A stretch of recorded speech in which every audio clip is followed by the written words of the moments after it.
Countdown to Kickoff is brought to you and supported by Saltire Energy, the global market leader in specialist drilling equipment rental. And if you're watching from Australia and have plans to attend the AOG Energy at the Perth Convention and Exhibition Centre, why not visit my sponsor Craig International during the 3-day event? They are on stand G7 and they're very much looking forward to welcoming you and having a chat. Next up, for the Dons, we welcome St Johnston to Pittodrie on Wednesday night for what is another must-win game. How many times have we said that in the recent past? Kick-off at Pittodrie is at 19:45 UK time. Let's put it into context. Now, this show was recorded before Ross County played St Mirren. So this is the table before that game was played. And let's be honest, we're looking for a St Mirren win. Because if Ross County win, my goodness, they edge ever closer to us. And if St Johnston were to win tomorrow night, God forbid, they will draw level pegging with us on 27 points. It's getting far too uncomfortable in that part of the table.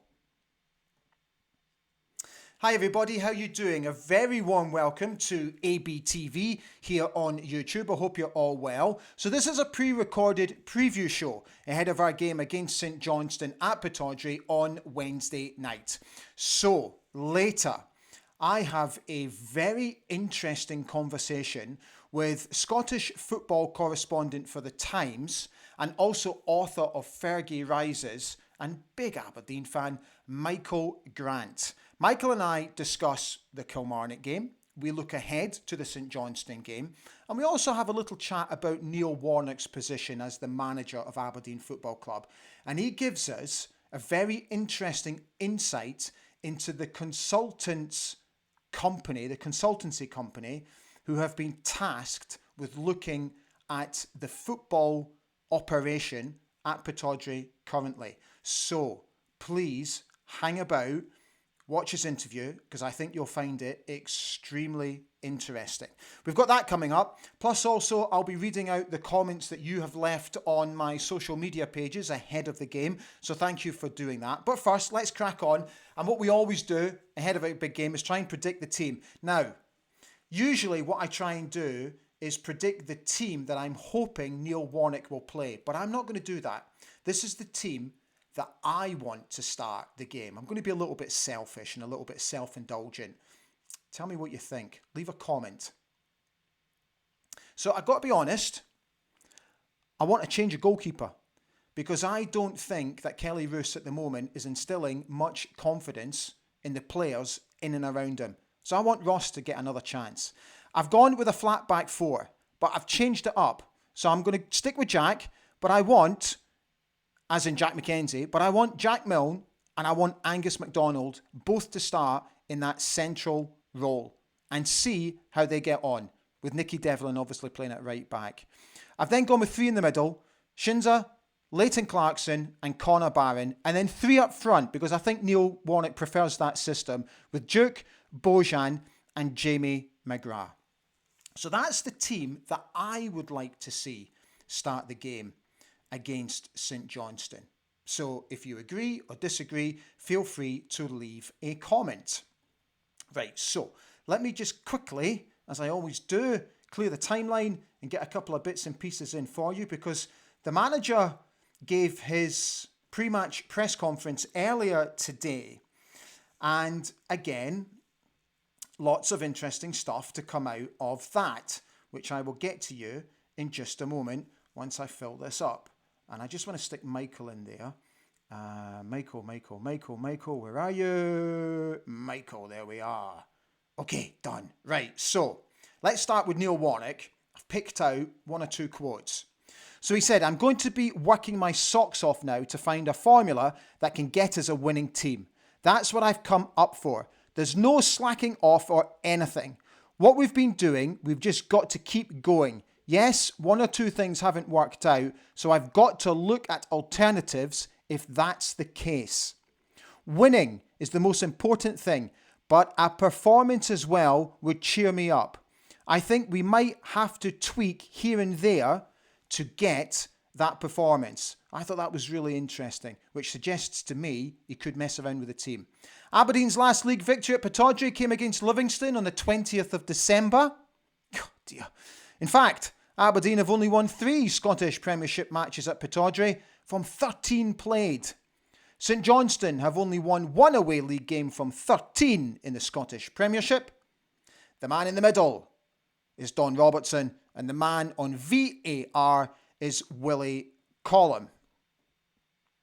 So just let me go back to that press conference. So those quotes suggest to me that he's going to change it about a bit. He was quite scathing of the players after the Kilmarnock game, and sometimes I'm not sure if you should be so public about having a go at players. Sometimes I think these things need to remain in the dressing room.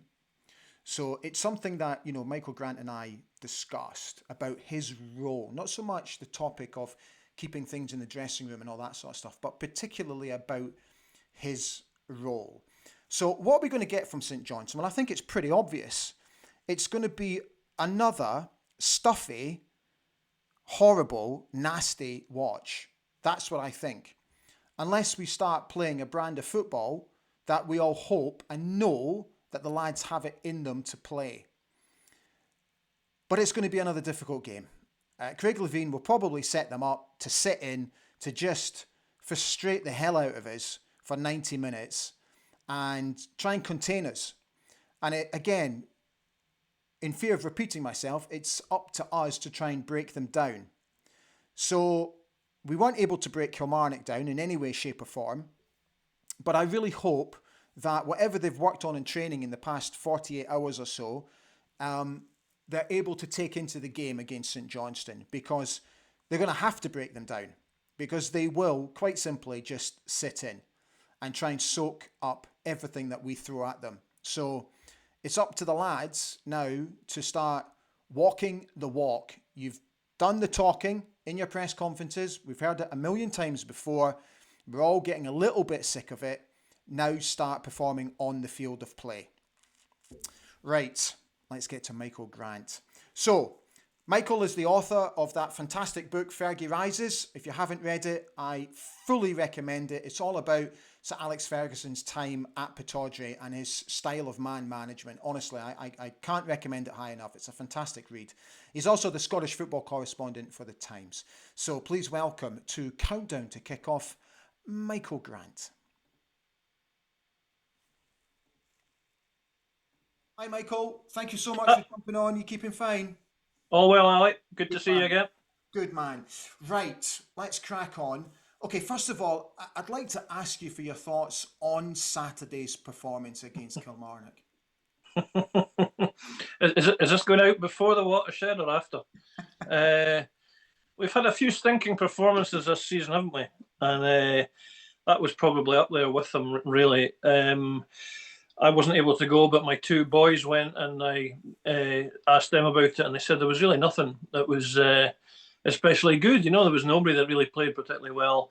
Having watched the highlights, it's just the weakness of the defending is just incredible. I get that it's the highlights, so you're just seeing Kilmarnock chances or whatever, but it just seemed like every time the ball came into our box, it was a Kilmarnock player winning it, and winning the second ball and just stronger in every sense. The first goal is obviously comes straight from a corner. Majowski can't cope with the goal scorer. I guess that'll happen. But the second goal, to me, it looked like there was about 4 or 5 different opportunities to try and get the ball cleared, none of which were taken. And the same old story. Our record defensively is appalling. I think there's only 3 teams with a worse record. The teams that we're now having to look at in the league, which is Dundee and Hibs, who are the 2 directly above us, they've both scored more than us. They've both conceded fewer goals than us. They both won more games than us in the league. There's no There's no gloss to be put in this. We're in the league position that we deserve to be in, and teams that we would think that we should be well above. And let's be honest, we should be well above because of the spending that there is and the budget that there is. They're ahead of us on merit, and I think it'll be really difficult to catch them in the coming games. Yeah, I couldn't agree more. Okay, I really hope you understand where I'm coming from with this question. So, when Neil Warnock was appointed, my initial thoughts was this is just a PR stunt, and I'm not overly happy with it. Then I sort of started coming round to him. But where I'm at now is I'm starting to struggle to understand, is this guy our manager or is he a consultant? Because when he gives his press conferences and his post-match interviews, he speaks about us in the third party. So he never says we or us. He always says they. Am I reading into this wrong? Is he a manager or is he a consultant? I've noticed that, and I've noticed that it has been picked up on social media as well, that some fans are not particularly happy about that level of detachment that he seems to be showing. I'll be honest, I'm not overly concerned about that aspect of it. I think when results aren't coming, everything gets picked up on, everything can get criticised, and everything is fair game. If Aberdeen were winning and he was calling them they, I'm not sure any of us would really care. Your broader point is interesting, I think, about whether he's a manager or a consultant. He's a manager, but there is an element of consultancy there too, I think. I think he is feeding back to Dave Cormack on the board about the state of play, basically, about the squad that he has inherited. By all accounts, I'm told that he, after about a week, had assessed them and gone to Dave Cormack and told him what he thought about the squad and its limitations and what had to be done. Now, a manager would do that anyway, I guess. But you are well aware, Ali, that there is a consultancy agency going through the club at the moment. I think it's about 2 or 3 weeks away from presenting a report to the board on what needs to be done from academy level to first team level. I'm slightly sceptical about the value of that, but I know the people at the top of the club think that there is great merit in the process, and also in the calibre of the people that they've come in, that they're asking to come in and have a look at the club. I also believe that agency will have input to the next manager, because I think there's a feeling that agency can potentially open up doors to clients maybe overseas, or managers overseas, coaches overseas, and help sell Aberdeen to them, and possibly bring in a level of manager that might, or possibly attract or appeal to a level of manager that might not otherwise think about Aberdeen. So, I'm straying from your original question here, Ali, but I think there is a general element of people are assessing what's going wrong at this season, and what's continuing to go wrong this season. And Neil Warnock's included in that. But Neil Warnock is also now part of it. It's Neil Warnock's job to make it better in the short term. And I think we're all just a little bit underwhelmed that nothing has really happened. Nothing has really changed yet, The only win was the win against Bonnyrigg, and that wasn't great either. A couple of early goals, and I thought this is going to be good. They're relaxed now in the play, and it just never happened. Some nice goals in the 2 home games, but obviously undone again by the defending. And Kilmarnock was just a step backwards because there was nothing there. Okay, St Johnston. I don't like, for most people that watch me on this channel know that I don't like to be overly negative about us. But I do have the fear about St Johnstone, and I shouldn't, because I don't think they're playing very well. I don't think Craig Levein has stamped his authority on that team at all. And I don't think we should have any fear playing against them. But I can't help it. What do you think? Yeah, no, I think your fear is entirely justified, Ali, because what have we been saying about Aberdeen all season is that they struggle to break down teams that might come in and sit in against them. The better performances almost unanimously this season have been as underdogs and counter-attacking teams, whether that's in Europe or against Rangers at Ibrox, a couple of the home games against the Old Firm similar. when you're up against a Craig Levein team, which will come in and be stuffy and be stubborn and try to kill the game from the start, Aberdeen struggle against that.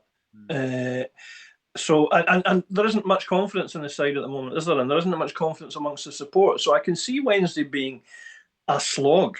Yeah. And let's be honest, Aberdeen are dropping points left, right, and centre. I mean, it's 8 games without a win in the league. So, you know, when you've played 8 games, you've played a range of teams there, and you've played games that people think, well, we'll win this one. You know, Motherwell and Hibs and Pittodrie, we'll win one of them. We might win both of them. So now it's St Johnstone. Listen, they're beatable. I still, for all the number of defeats, there's 15 defeats this season across all the competitions and 12 wins. I still maybe daftly think that this is a talented squad and that there is ability there, but they're not showing it. And they're going to have to show at least moments of it to break through against St Johnstone tomorrow night, because otherwise we can kiss goodbye to top 6 if we don't start picking up points soon. I think there's 7 games left. We are, from memory, 5 points behind Dundee. Now, we played Dundee twice. Yeah. So, you know, it's in our own hands in that sense. I don't think, from memory, we don't play the Old Firm again, do we? No. You know, so those are little things in our favour. But all that counts for nothing unless there's momentum and unless we start to pick up points. Because right now, I wouldn't back Aberdeen to beat Dundee home and away. Michael, it's been absolutely brilliant having on. Thank you so much, particularly for that fascinating insight as well into the agency that's looking after the club at the moment. So thank you so much for coming on. Lovely to see you. No problem, Ali. Anytime. Take care.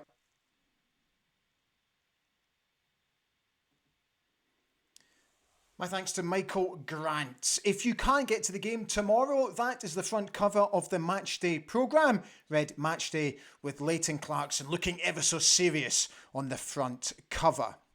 If you are going to the game, here's your weather forecast. They're expecting cloudy conditions, temperature at kickoff of 8 degrees. The high will be 8 degrees. The low will be 6 degrees. If you are watching for the very first time, thank you for watching. I hope you're enjoying the show so far. Please press like. And if you wouldn't mind, I'd be absolutely thrilled if you would please consider subscribing to the channel. It won't cost you a single penny. All you do is get notified of upcoming shows. But if you do jump on board, it means that we are edging ever closer to 3,200 subscribers, which is just phenomenal. And we keep going and we keep going. So thank you so much for your continued support. Right, let's dedicate the rest of the show to you guys. Let's see what you've got to say ahead of the game against St Johnstone.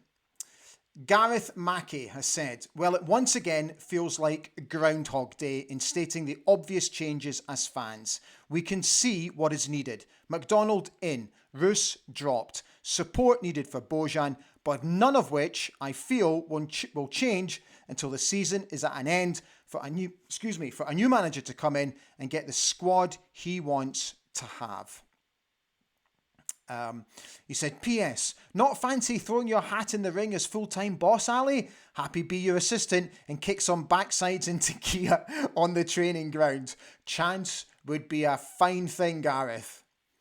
Scott Wilkinson has said, we need to stop pressing the panic button as fans. We're still in control of our own destiny this season. A win tomorrow could prove to be that spark needed to give us a bit of confidence to the players and set them on a wee run of results. Football can turn very quickly. Top 6 is still within our grasp. I like your positivity, Scott. Johnny Wilson says, just looking to stay up now. Massive rebuild required next season. Hopefully overseen by a top manager. Just hope we're still in the Scottish Premier League or the Premiership. Neil MacDonald, just dreading it. Shinnie is the captain. His frustration alone should inspire the teammates. Looking back to the summer recruitment and the investment made for a few European games, the lack of rotation between the matches was concerning. So feel the buck falls to the board to take a look at their part in the shambolic way our beloved dandies are heading.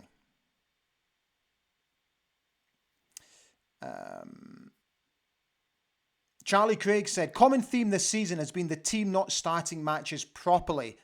At all levels of football, if attitude is not right from kick-off, then it becomes difficult to pick up the pace. Absolutely 100% spot on. Graham Watson has said, McDonald in the team need a fast start to the game for a change. Would play Hayes and Hoylett wide, but just hope they get stuck in. Matthew Cooler said, as myself and would the majority of supporters agree, we need Angus MacDonald playing. We all know what he brings and we are shipping far too many goals. His calming presence is long overdue. I would also like to see Phillips playing. He does look like he adds a bit of bite to the team. David Gold has said, honestly, I don't know what to think anymore. Watching the Dons is now like watching a hamster in a wheel, moving but going nowhere. Guess we just have to trust the process, in inverted commas, he says. Scott Farquhar has said, what does McDonald have to do to get a start? Jensen and Gartenmann look as if they've never played at times. Unfortunately, our poor recruitment has been down to those in positions who should not be in those positions.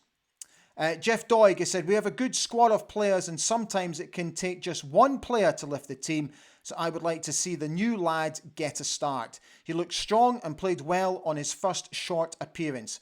I think it's about time McDonald was given a start along with McGarry and Phillips.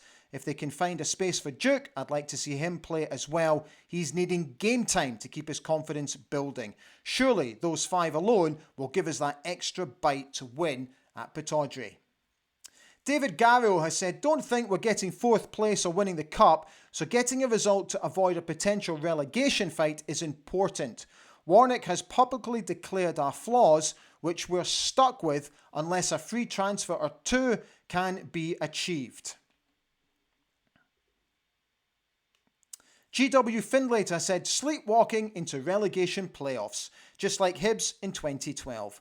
These players don't have the belief or mentality to win a playoff, so everything must be thrown into these games to avoid it. Need our backbone to start forming right now. Simon Roy said, I'd like to see changes in the squad for tonight's game or Wednesday's game. Play Sokla, Phillips, Ross Doohan and drop Roos, Duke, Gartenmann and Dante. Then after 60 minutes take Shinnie off and make Devlin captain. We need to make changes as currently we are a shambles, if I'm being honest. Gordon Robertson said, Warnock's pre-match and post-match interviews were shocking and embarrassing. As supporters, we have watched more game time than he has, and even allowing for his experience, he says nothing new. He is so patronising in front of the media and consistently scores verbal own goals. Nicola Beaton is here. Hi, Nicola. Any word if they've started the active process to recruit a new manager? The simple answer to that is yes, they have. It would be great to have someone at the club before the end of the season, not necessarily in the dugout, but to have a good assessment done of what is needed in terms of changes and recruitment. That's a good point. Brian Florence has said, most important thing is to get the 3 points. I believe McDonald needs to be in. Drop Roos, Jensen, Gartenmann and Duke. My team would be Doohan, Devlin, McDonald, McKenzie and McGarry at the back. Midfield of McGrath, Barron, Shinnie and Phillips. Up front, Majowski and Sokla. Need players to play for the shirt. Come on you Reds. Barry Herbertson said, again, it's a must-win game. If struggled to a draw or a defeat against St Johnstone at home, we are in big trouble. Just cannot hit that 30-point mark for love nor money. Roos needs dropped. He makes us nervous watching, so what does it do for the defence? Give us a break, Dons, and win a game. Cameron Young says, let's get a result and try to keep positive results coming until the end of the season. Come on, you Reds.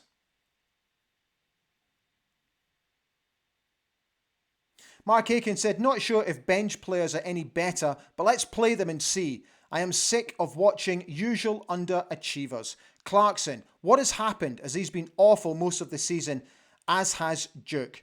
Bin both central defenders and play McDonald and Milne for physicality, as the manager says. Anyone in goal apart from Roos. Jensen is the international left-back for Finland, is he not? So why don't we play him there? However, whoever plays, I still see a total lack of creativity and width within the team. John McDonald said, play with passion and determination for a change and win the bloody game. Ian Bruce said, give the fans a victory. A clean sheet would be nice, but getting 3 much needed points and a performance to build from. Michael Clark said, it's so painful to watch the whole unravelling of our club. Only thing positive is how our amazing fans stay loyal. Defeat tomorrow would tip most fans over the edge. Next season's ticket season push is just around the corner. The deafening silence from the board is unbelievable. Hope they're working behind the scenes to get a new management team in soon.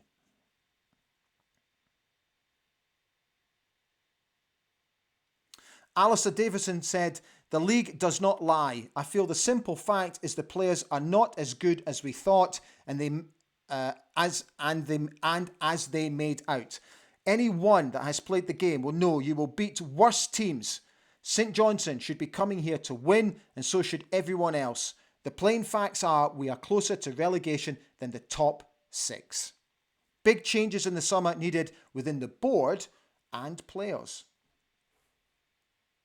Don Morrison said, must-win game tomorrow night. Warnock needs to change it up a bit, get McDonald into the defence, maybe play Sokla up front supporting Majowski with Hoylett out wide. I would also bring Phillips into midfield to try and add a bit of steel that seems to be lacking.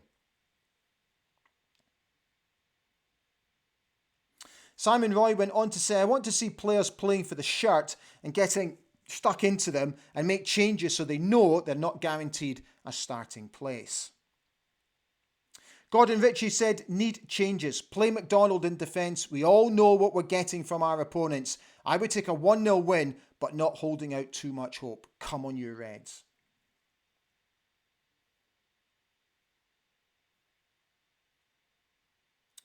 John Moore makes an interesting point. He says, can't wait. Notoriously drab fixture.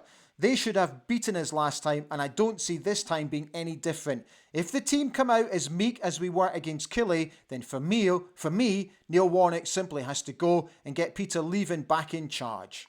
Interesting point.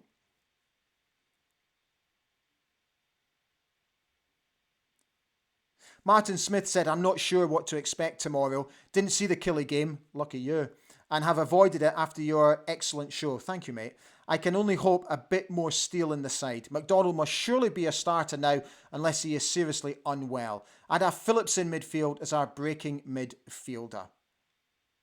Let's see what tomorrow brings, but 3 points essential to move away from the danger zone. Scott Bowie said the players need to stand up as if they don't start positive, and a few loose passes and the crowd will undoubtedly get unsettled, which will only make them worse. I agree. David Innes said an early goal is the only way to draw out this type of negative, cynical opposition who will be time-wasting even in the coin toss, looking for a point. It'll be even worse now that 4-6-0 Levine's setting the tactics. Strike early, then exploit the space behind them. Couple of more points. Craig Ruff said, need Doohan in goals. For me, this is leading to nervousness in an already jittery defence. These players didn't become bad overnight, but to continue playing them compounds that disbelief, fear, and the cycle continues. Unless McDonald has an injury, he should 100% be starting every week. We don't want to become a yo-yo club like Hearts and Dundee United. We so don't.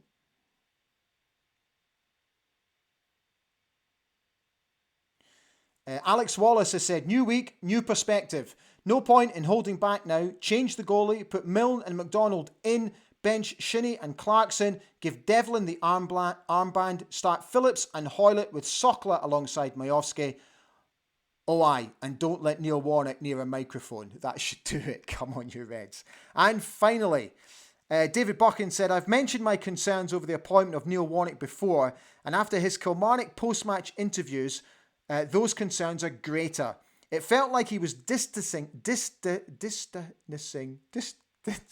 can't even say that word, distancing himself from the results. He was, in my opinion, saying the players are not my kind of players, and so my hands are tied.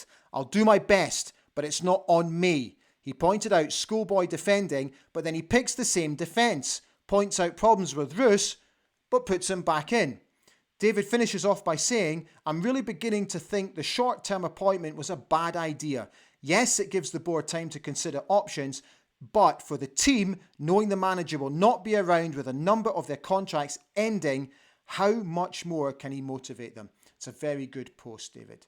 Guys, we are all done. Thank you so much for watching. I really hope you enjoyed the show. We've done just over half an hour. So all that's left to say is, look, lads, you need to win. It's very simple. And just do what you have to do to win. Show some pride. Just show some bite. Show us that you care. And don't get dragged in. Because if you get dragged in, it's an absolutely frightening prospect. So show us that you've got the heart to go out in front of your home support and get the 3 points. It's now over to you. Guys, I will see you on Thursday night for the review show. Enjoy the next 48 hours. Stand free.